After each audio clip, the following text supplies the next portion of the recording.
Boa noite, é uma alegria estarmos juntos para estudarmos a palavra de Deus. O pastor Denis, que nos apresentou, é o líder de mordomia cristã da União Sudeste Brasileira. É uma alegria poder compartilhar a palavra de Deus hoje, e eu quero convidá-lo a irmos direto para a Bíblia. Abra sua Bíblia no livro de Oséias, capítulo 2. Nós vamos estudar alguns versículos aqui desse capítulo. Oséias, capítulo 2. Eu quero saudar também todos que estão nos acompanhando pela internet, que a presença e a paz de Deus e a palavra de Deus chegue de maneira clara e poderosa também para você, que ao abrir a Bíblia, o Espírito Santo que está do seu lado fale ao seu coração. Oséias capítulo 2. Nós acabamos de orar, mas é sempre bom quando a gente abre a Bíblia, mais uma vez falarmos com Deus e pedir que Ele oriente o que vamos estudar e o que a palavra de Deus vai falar ao nosso coração. Então, mais uma vez, feche seus olhos e vamos falar com Deus. Querido Pai, oramos há alguns instantes, mas estamos com a palavra aberta. E em maneira de respeito e devoção, nós oramos novamente para pedir a direção do Teu Santo Espírito para o que vamos estudar essa noite. Que de maneira clara e poderosa o Teu Santo Espírito fale ao nosso coração, e que assim como a Bíblia está aberta, que o nosso coração também esteja aberto para que o Senhor possa colocar ou retirar do nosso coração o que for da Tua vontade. Fala ao nosso coração, Santo Deus, é o que te pedimos por Jesus. Amém. Você lembra que a Bíblia, ela não foi escrita na ordem cronológica dos acontecimentos. Então, os livros da Bíblia, eles não estão divididos pela ordem dos acontecimentos. Eles estão divididos por temas. A Bíblia começa com os 5 primeiros livros de Moisés, nós chamamos de Pentateuco, e logo em seguida vem os livros históricos, que contam a história do povo de Deus. Mas aqueles livros não estão em ordem cronológica, como eu disse, dos acontecimentos. Para você ter uma ideia, se a Bíblia estivesse em ordem cronológica, os livros de Ester, Neemias e Esdras deveriam estar depois do livro de Daniel, porque Esdras, Neemias e Ester viveram depois de Daniel. Mas quando os livros da Bíblia foram reunidos, eles foram reunidos por temas. Então começa com Pentateuco, depois vem os livros históricos de Josué, ali, Crônicas, 1 Samuel, 2 Samuel, Reis. Depois vem os livros poéticos, começando por Jó, e vem lá Salmo, Provérbios, Eclesiastes, e em seguida vem os livros proféticos, que reúnem todos os livros que profetas que Deus orientou escreveram. Agora, algumas coisas curiosas sobre os livros proféticos. A primeira coisa é que há mais profetas do que livros escritos. Então, há vários profetas que a Bíblia relata que eram profetas de Deus, que até escreveram algum livro, mas Deus, em sua sabedoria, não permitiu que esses livros chegassem a fazer parte da nossa Bíblia. Então há livros que alguns profetas escreveram e a Bíblia fala, olha, tem as crônicas da profetisa Ulda. Era uma profetisa de Deus, escreveu alguma coisa, mas na sabedoria divina Deus entendeu que aquele livro que eles escreveram era apenas para o povo de Israel daquela época e não para a nossa época. Agora, se o livro profético chegou na Bíblia, aí você tem que prestar atenção. Porque é Deus dizendo assim, olha, isso que esse profeta escreveu, ele era importante para o povo de Israel antigamente, mas eu preservei esse livro na Bíblia porque era importante para o Israel de hoje também. Então, os livros proféticos são um recado de Deus para o Israel antigo e o Israel moderno. Os livros proféticos têm uma outra característica importante para nossa compreensão da mensagem de hoje. Um profeta, ele nunca era chamado por Deus para escrever e dizer assim, Israel, está tudo bem com você. Nunca. Deus nunca chamava um profeta para escrever dizendo assim, olha, Israel, fica tranquilo, vocês estão bem, vocês estão andando com Deus, vocês são fiéis a Deus. Nunca. Os profetas sempre eram chamados no momento de crise. Quando o povo estava distante de Deus, quando o povo estava longe de Deus, quando o povo estava vivendo a infidelidade, aí Deus levantava um profeta para chamar a atenção de Israel, para sacudir Israel. Então, os escritores bíblicos como Davi, Escritores bíblicos como Samuel, escritores bíblicos escreveram alguns livros ali contando a história, contando poesias, escrevendo salmos. O profeta não. Sempre que um profeta era chamado por Deus, era para dar uma sacudida, para tentar alertar Israel, para dizer: Israel, você está no caminho de perdição. Por isso que os livros proféticos são tão importantes. Por isso deveríamos estudar mais os livros proféticos, porque é Deus dizendo: do jeito que eu queria alertar Israel de antigamente, eu quero alertar vocês hoje. Do jeito que eu queria falar para Israel acordar da letargia espiritual que estava vivendo, esses livros proféticos estão na Bíblia para nos alertar também. Uma outra característica dos livros proféticos: Deus sempre chamava os profetas para pregar usando ilustrações. Então é interessante, quando você está estudando os livros proféticos, observar que Deus usava ilustrações, às vezes, da vida do profeta para falar alguma coisa para o povo de Israel. Há um profeta, por exemplo, Jeremias, que Deus manda ele comprar um terreno perto de um cemitério. E Deus tem uma ilustração através dessa compra do terreno que ele queria ensinar. Outro profeta, Deus manda pegar um jarro com uma mensagem, enterrar até que aquele jarro e aquela mensagem ficassem podres, estragados, para depois tirar e com aquele jarro estragado ter uma lição para o povo de Deus. Um outro profeta, Deus mandou passar vários dias dormindo só de um lado da cama. E Deus tinha uma ilustração, uma mensagem através dessa ilustração. Mas nenhum profeta foi chamado para ilustrar a mensagem de maneira tão difícil como Oséias. Israel estava vivendo um momento de infidelidade a Deus. E Deus diz assim: olha, Oséias, eu quero acordar o povo para a infidelidade deles. E para ilustrar, você vai casar com uma mulher infiel. Então a infidelidade da esposa de Oséias era uma ilustração que Deus estava usando para falar da infidelidade do povo de Israel. A infidelidade porque Deus, a Bíblia diz que ele entrou em aliança com seu povo, em casamento com seu povo. E do jeito que Oséias casou com uma mulher infiel, Deus estava dizendo: eu casei com Israel, mas Israel está sendo infiel a mim. Às vezes nós não entendemos bem essa ilustração de casamento ou de aliança, mas ela pode ser melhor entendida até na ilustração de como é um casamento. Quando uma pessoa casa na igreja cristã, seja católica ou evangélica, os noivos entram na igreja sem isso aqui no dedo. Nós chamamos isso aqui na nossa cultura de quê?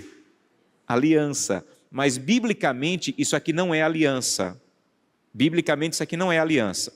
Então os noivos entram sem isso aqui no dedo e o pastor ou o padre faz algumas perguntas em algum momento da cerimônia, dizendo assim: você promete ser fiel na saúde e na doença, na riqueza e na pobreza, nos bons ou nos maus momentos? Aquilo é aliança. Então, biblicamente, aliança não é isso aqui. Biblicamente, aliança são as promessas que o noivo fez para a noiva e a noiva fez para o noivo. E quando eles terminam de fazer as promessas e dizem sim, aí na nossa cultura, coloque esse anel no dedo para lembrar que você tem uma aliança com alguém. Então, biblicamente, isso aqui não é aliança. Biblicamente, as promessas feitas no altar são a aliança. E hoje, quando eu carrego uma aliança no dedo, é para que eu lembre, um anel no dedo, é para que eu lembre que eu fiz há 20 anos atrás uma aliança com uma jovem chamada Gleice, que é minha esposa. E ela carrega um anel no dedo para lembrar que ela fez uma aliança com um jovem, que na época era jovem, chamado Josanã, que sou eu. Então aquilo é aliança. Deus usa essa ilustração para dizer assim: você também fez uma aliança comigo. Quando você me conheceu, você disse: Santo Deus, eu quero te amar, eu quero andar contigo e eu quero ser fiel ao Senhor. Eu quero cumprir os teus mandamentos, eu quero fazer com o meu corpo alguma coisa que honre ao Senhor, eu quero usar o meu tempo de maneira que honre ao Senhor, eu quero usar os meus dons, os meus bens de maneira que honre ao Senhor.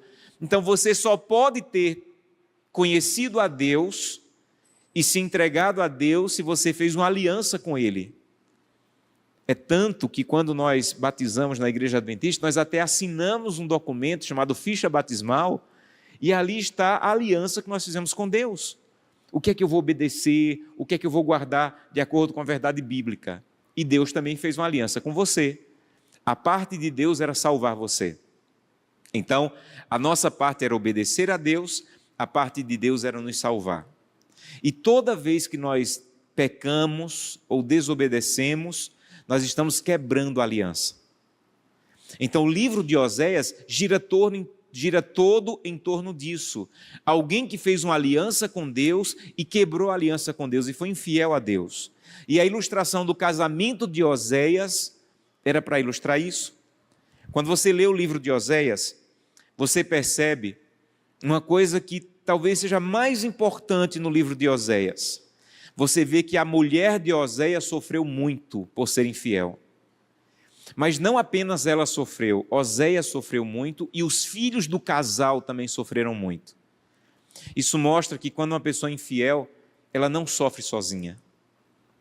Quando uma pessoa é infiel, a infidelidade de uma pessoa é capaz de atingir e fazer sofrer outras pessoas que estão ao redor. Então, nunca uma pessoa que quebra a aliança com Deus sofre sozinha.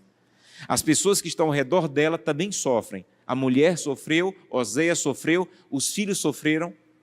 E no capítulo 2, a mulher de Oséias já tem traído ele, já tem sido infiel a ele, e ela decide voltar para Oséias. Mas ela não decide voltar porque está arrependida, porque mudou. Ela decide voltar porque as pessoas que ela procurava não estavam mais dando bola para ela, não estavam mais dando atenção para ela. Olha o que diz o capítulo 2, verso 7. Ela, aqui está falando da mulher de Oséias, ela irá seguindo seus amantes, porém não os alcançará. Buscá-los-á, sem contudo os achar. Então dirá, irei, tornarei para o meu primeiro marido, não é porque eu estou arrependida, não é porque eu quero mudar, simplesmente porque era melhor com ele do que o que eu estou agora. Então não há uma mudança, não há um arrependimento, não há uma decisão de ser diferente. É simplesmente porque não está dando certo lá na infidelidade, ela decide voltar para Oséias. E aí Deus vai dar como que um grito de chamado, um apelo para Israel e para, ilustrado aqui pela mulher de Oséias, voltar. Aí ele diz assim no verso 8, ela, pois, não soube que eu é que lhe dei o trigo, eu lhe dei o vinho, eu lhe dei o óleo, eu lhe multipliquei a prata e o ouro que ela está usando para adorar quem? Baal. Eu costumo dizer que esse é um dos versos mais tristes do Antigo Testamento. É como que Deus, num grito de desespero ali para trair de volta, dizendo assim, você não entendeu? Você não entendeu que tudo que chegou às tuas mãos sou eu quem estou te dando? E que tudo que chegou às tuas mãos você deveria usar para me glorificar, para me adorar, e você está usando o que deveria me adorar para adorar Baal. Sabem, ninguém nunca vai ser fiel a Deus se não entender o princípio desse versículo. Se você não entender que tudo que você tem e que tudo que você é pertence a Deus e tem como propósito principal adorar a Deus, você nunca vai ser fiel. A fidelidade é uma resposta da compreensão de uma pessoa de que o que ela tem e o que ela é pertence a Deus e tem como propósito adorar a Deus. É por isso que Deus diz assim, olha, você não entendeu? Você não entendeu que o trigo que você tem, que o óleo que você tem, que a prata e o ouro que você tem, pertencem a mim e deveriam ser usados para adorar a mim? E você pode dizer assim, pastor, mas eu não adoro Baal. A tragédia da adoração de Baal é que você não precisa declarar que adora Baal para adorar Baal. Adoração, gente, e aí eu faço um apelo, estude a lição da Escola Sabatina desse trimestre. Eu tenho dó dos adventistas que não estão estudando a lição desse trimestre. Deus usou o pastor Mark Philly mais uma vez de maneira poderosa para escrever essa lição. E gira muito em torno de adoração. Adoração é uma coisa tão profunda e tão essencial à vida do homem como respirar. Do jeito que você não pode viver sem respirar, você não pode viver sem adorar. Então, mas pastor, eu sou ateu, eu não adoro. Não importa se você é ateu.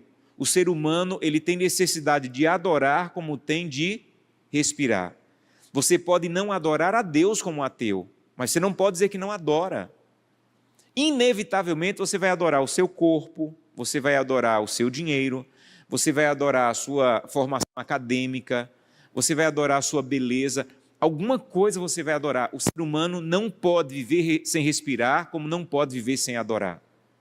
Então, a adoração a Baal é algo tão profundo na Bíblia, que mesmo que você não diga que o adora, talvez as suas atitudes mostrem que você, na verdade, o adora.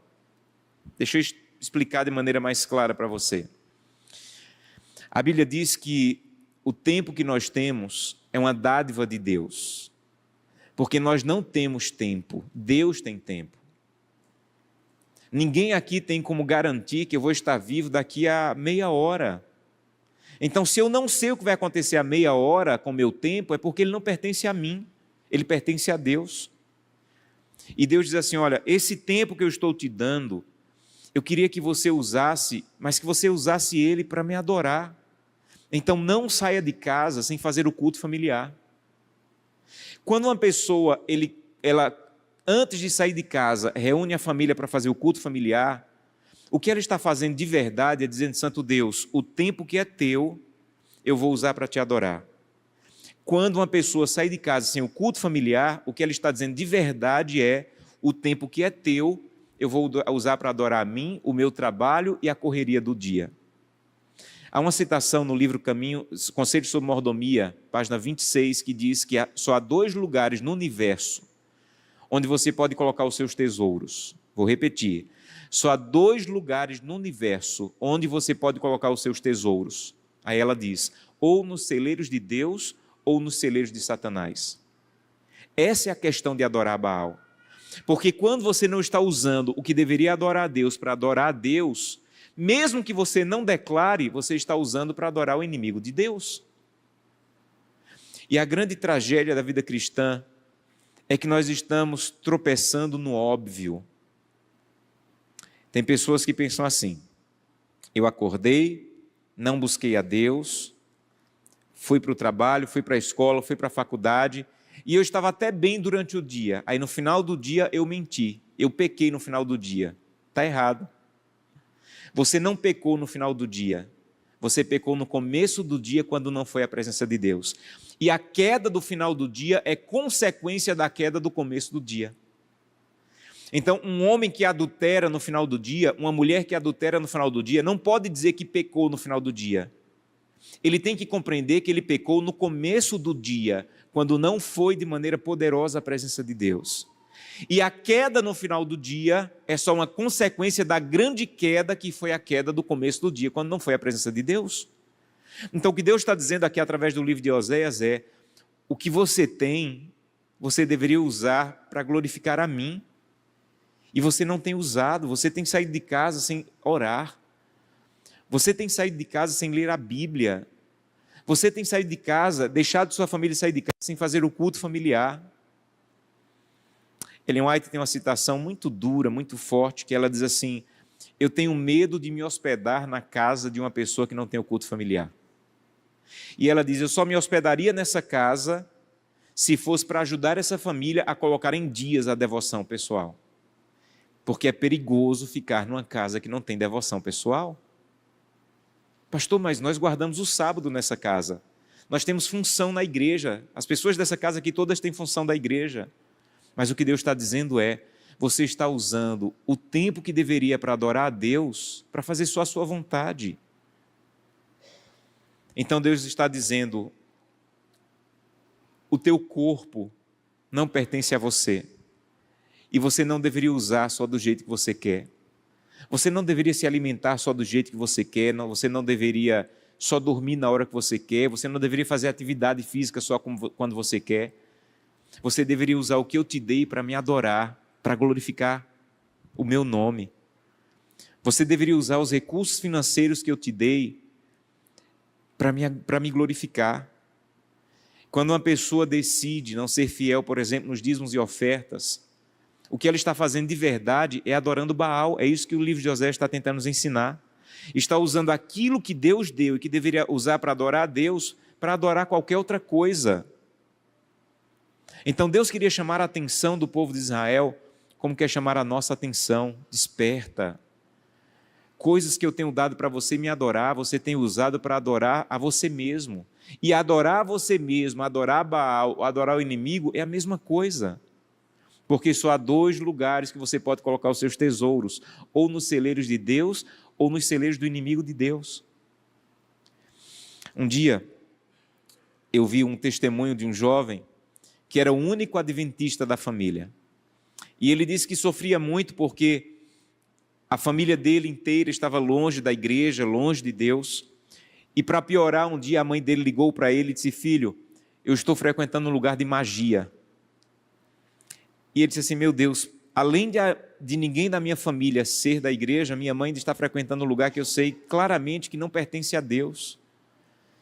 E um dia ele foi visitar a mãe, estava dirigindo, a mãe estava do lado. E a mãe disse assim: filho, sabe por que eu vou nesse lugar de magias? Porque lá eles revelam o futuro da nossa família. E ela falou: a primeira vez que eu fui saber do seu pai. E a mulher jogou umas bolas lá, falou umas palavras e disse assim: eu encontrei seu marido, vai sofrer um acidente. E ela disse: filho, lembra que teu pai sofreu um acidente no trabalho? Antes dele sofrer o acidente, a mulher me avisou. A segunda vez que eu fui lá, eu fui saber de seu irmão. E a mulher jogou umas bolas, falou umas palavras e disse assim: eu encontrei seu filho. Ele vai sofrer uma desilusão amorosa. Ela disse: filho, lembra que teu irmão acabou o noivado e sofreu muito? Antes dele acabar o noivado, a mulher me avisou.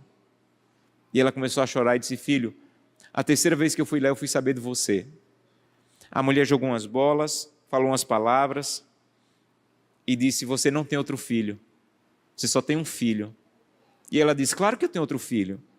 E a mulher jogou as bolas novamente, falou as palavras e disse: você está me fazendo perder tempo, você não tem outro filho. Ela disse: claro que eu tenho outro filho.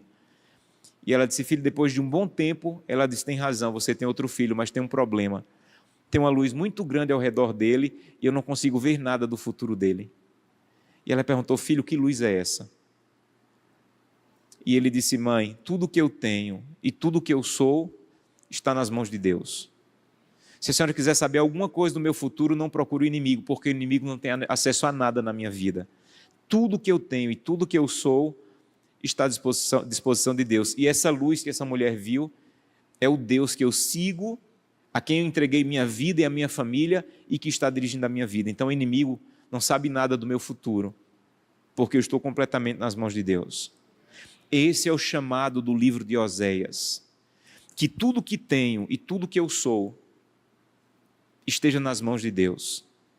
E meus irmãos, não é uma questão de culto, não é uma questão do tempo que a gente passa na igreja, porque a maior parte da vida espiritual acontece fora da igreja.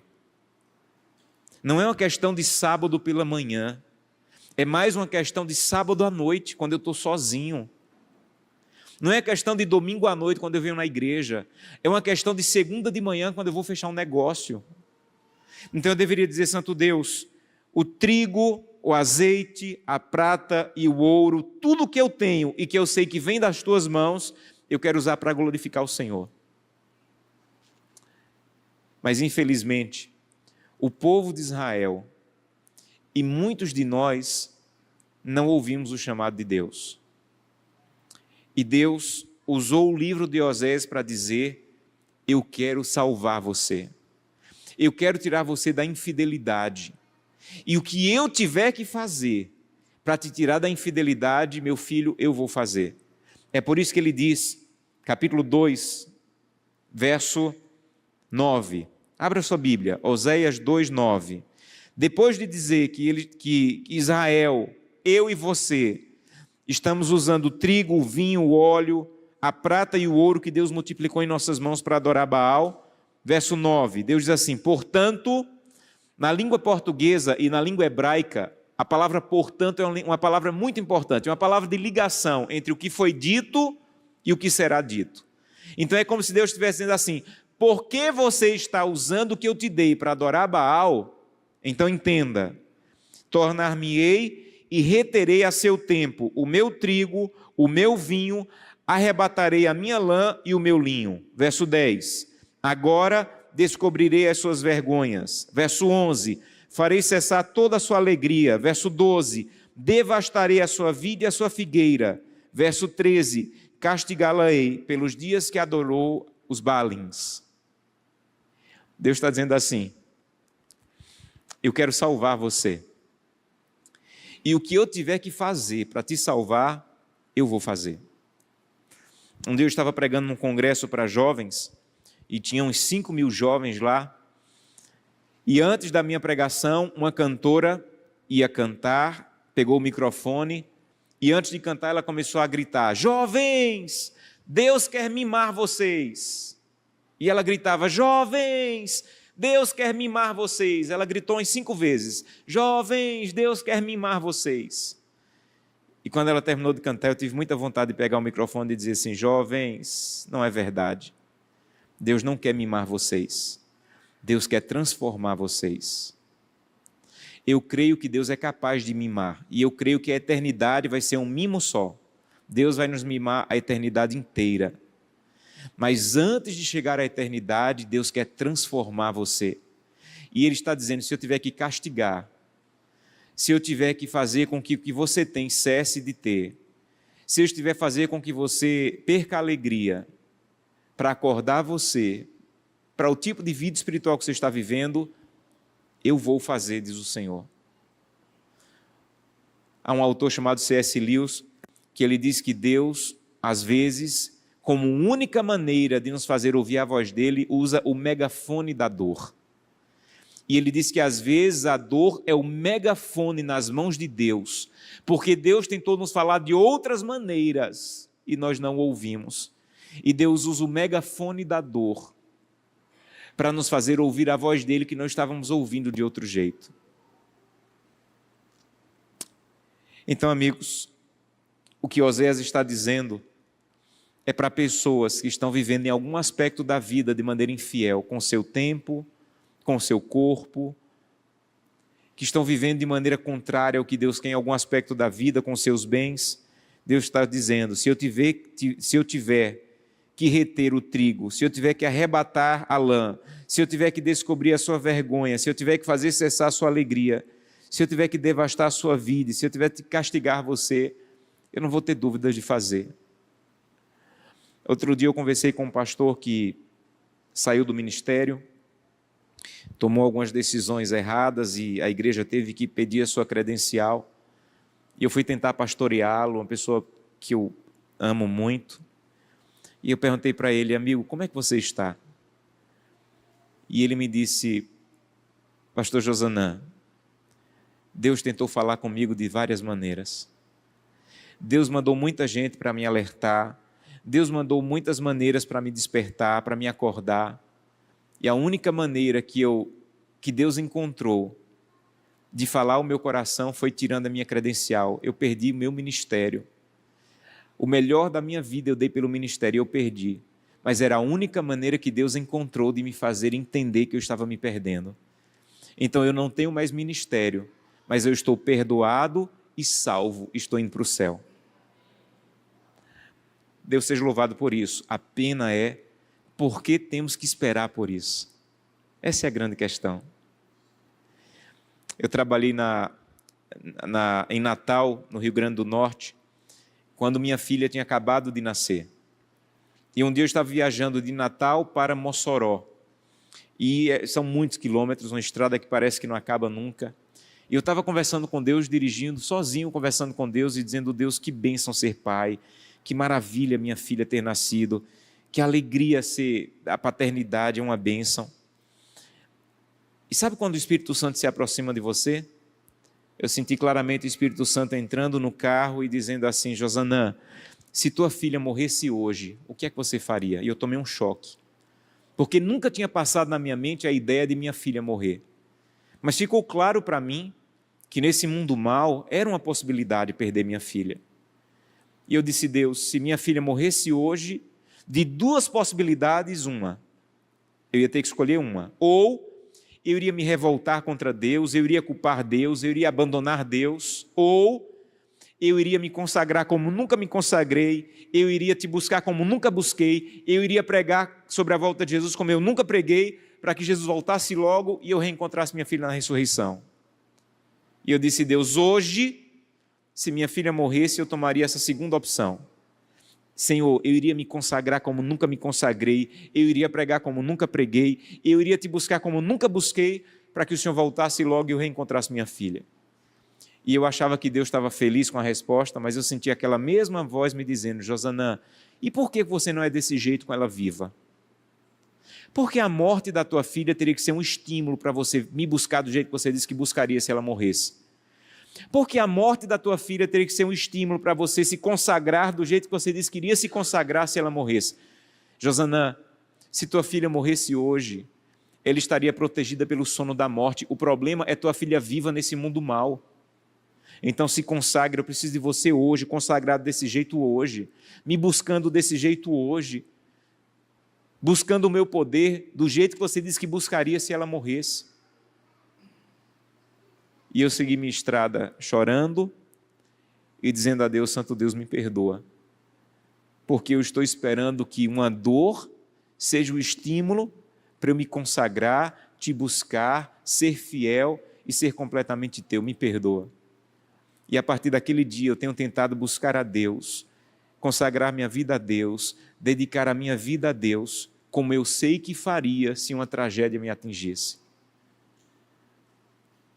Eu quero convidá-lo essa noite a dizer: Santo Deus, eu sei que o Senhor quer me salvar, mas por favor, o que o Senhor tiver que fazer para me salvar, para me despertar, para me acordar, para me fazer perceber que eu consigo passar 5 horas por dia nas redes sociais, mas eu não passo 10 minutos orando.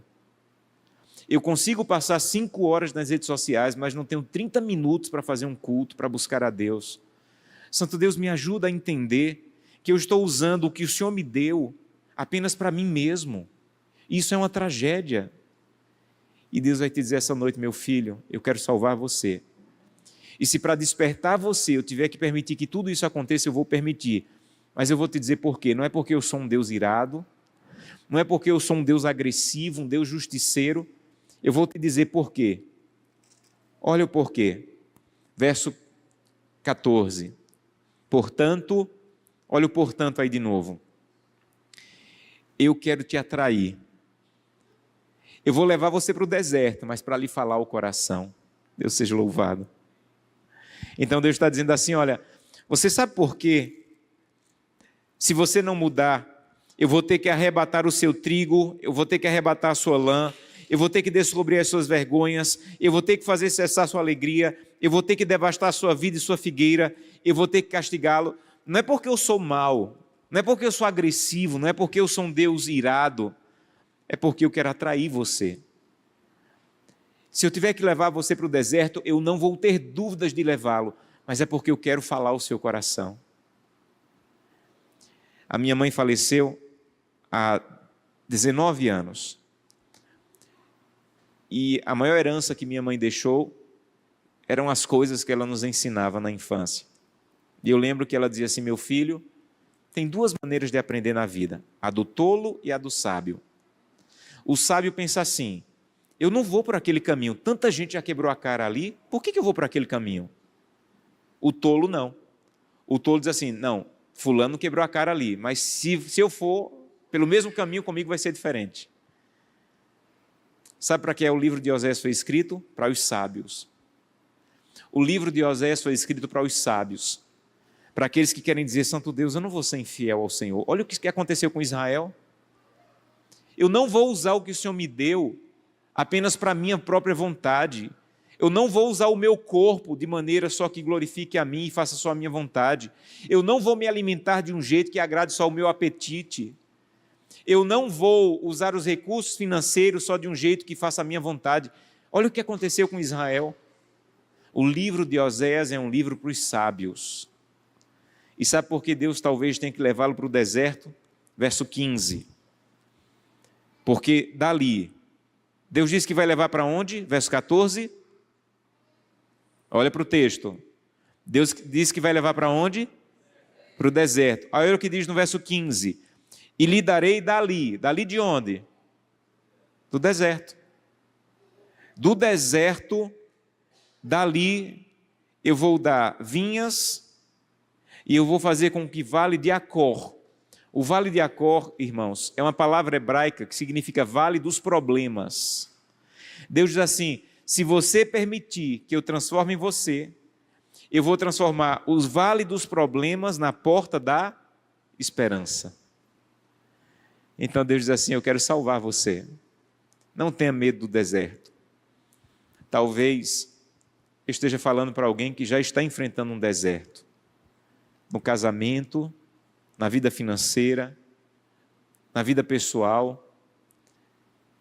Não tenha medo do deserto. Porque talvez é a única maneira que Deus tenha de fazer você enxergar que o problema não é a pessoa que você está casado com ela. O problema é que não tem Deus nesse casamento. E Deus está permitindo que você vá para o deserto. Para você perceber que o problema não é a pessoa que você está casado. O problema é que Deus não está mais presente nesse casamento.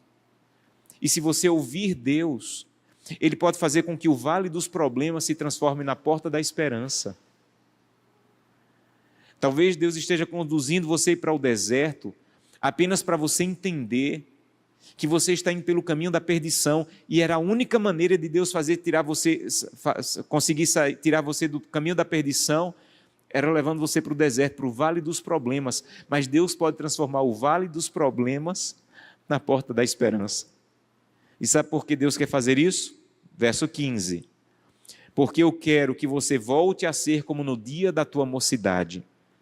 Eu quero que você volte a ser como você era quando eu te tirei do Egito. Sabe como você era na tua mocidade, quando você encontrou Jesus?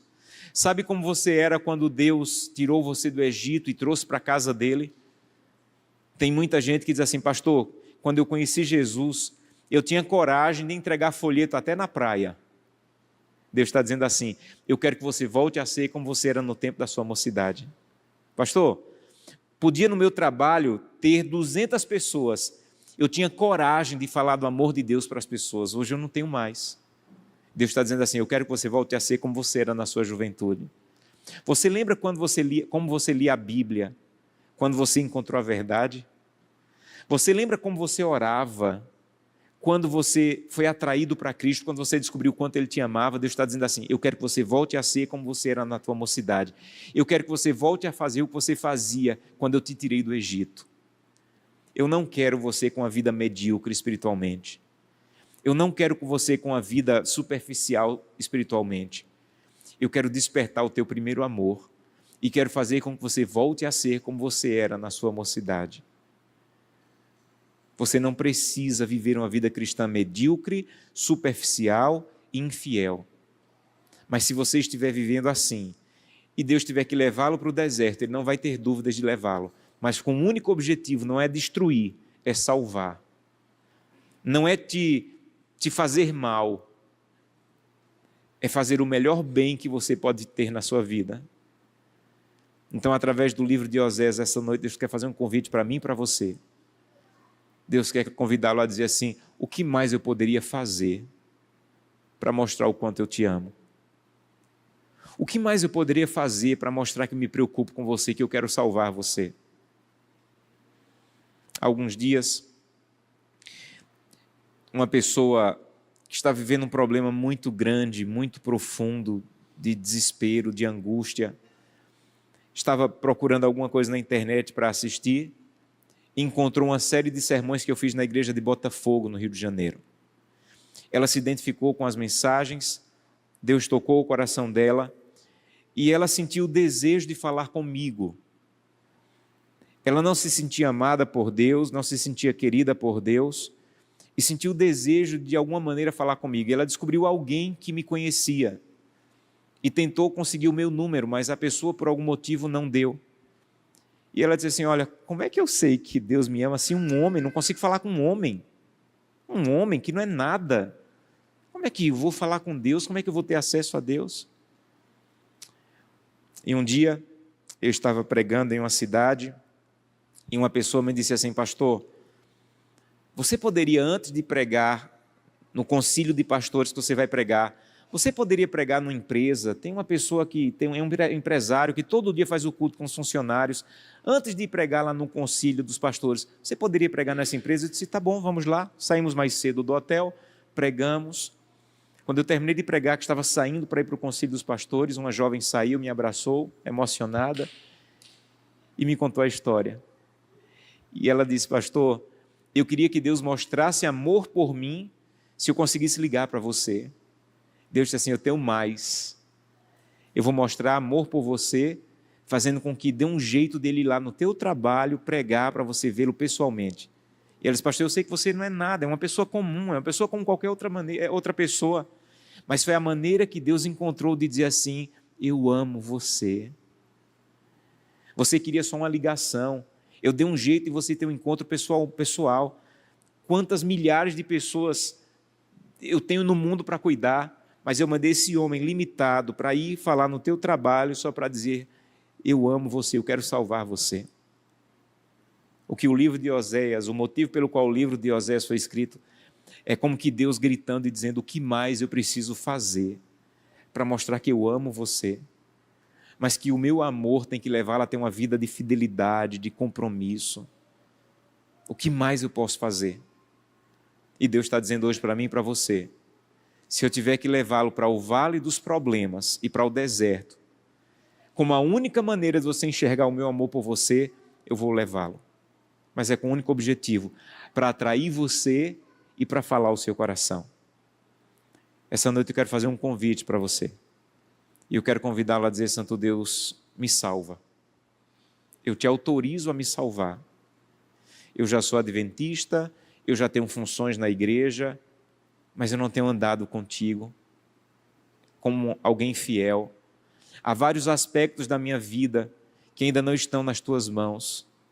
Há várias coisas que eu faço que eu sei claramente que não agradam ao Senhor. Então, Santo Deus, me atrai.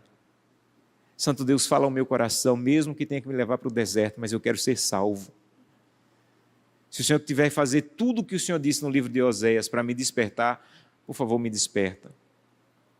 Meus irmãos, eu não sei se é a melhor palavra, mas eu ando tão preocupado com uma igreja que precisa despertar e que talvez nós vamos ter que encontrar João no céu e dizer, João, você falou de Laodiceia, mas nós éramos mais frios do que Laodiceia, mais indiferentes do que Laodiceia, mais sem compromisso do que Laodiceia. Nós conseguimos potencializar o que João disse que Laodiceia era. E essa noite Deus está dizendo através do livro de Oséias, para mim e para você, desperta, acorda, coloque em ordem o culto familiar na tua casa, coloque em ordem um momento de devoção diário, coloque em ordem a maneira como você cuida do seu corpo, não brinque com isso. Deus fala com você através do cérebro, então seu corpo tem que funcionar bem para que Deus tenha acesso à tua mente. Não passa 4 horas na rede social e 5 minutos orando. Desperta para o momento profético que você está vivendo. Jesus Cristo está às portas. E Ele tem tanta vontade de salvar, que o livro de Oséias diz, se tiver que levar para o deserto, antes de levar para o céu, Ele vai te levar para o deserto, antes de te levar para o céu. Mas essa noite eu quero convidá-la a dizer, Santo Deus, me acorda para o momento profético que estou vivendo e me ajuda a entregar tudo o que tenho e tudo o que eu sou, não para adorar Baal, mas para adorar a Deus. Oremos. Querido Deus, muito obrigado pelo livro de Oséias, que hoje, mais uma vez, ao ser aberto, cumpriu o objetivo pelo qual o Senhor permitiu que ele estivesse na Bíblia, que é nos acordar, tentar nos despertar para algum aspecto de infidelidade que tenhamos em relação ao Senhor. Nos perdoa, Santo Deus. A coisa mais fácil é ouvir um sermão e levantar no apelo. Agora vamos para a parte mais difícil do sermão, que é sair pela porta da igreja e viver à altura daquilo que o Senhor falou ao nosso coração essa noite. Então ajuda-nos para que antes de voltar para casa, antes de ligar a televisão, possamos ir ao nosso quarto, nos ajoelhar e dizer, Santo Deus, eu quero realmente viver como alguém fiel e comprometido com o Senhor. Que possamos dormir cedo hoje, para amanhã acordar cedo e começar o dia na Tua presença. Que as decisões que vamos tomar amanhã sejam todas guiadas e dirigidas por alguém que está indo para o céu. Desperta-nos, Santo Deus, e ajuda-nos a viver uma vida espiritual profunda e ampla ao teu lado. É o que te peço em nome de Jesus. Amém. Que Deus te abençoe e te dê uma feliz semana.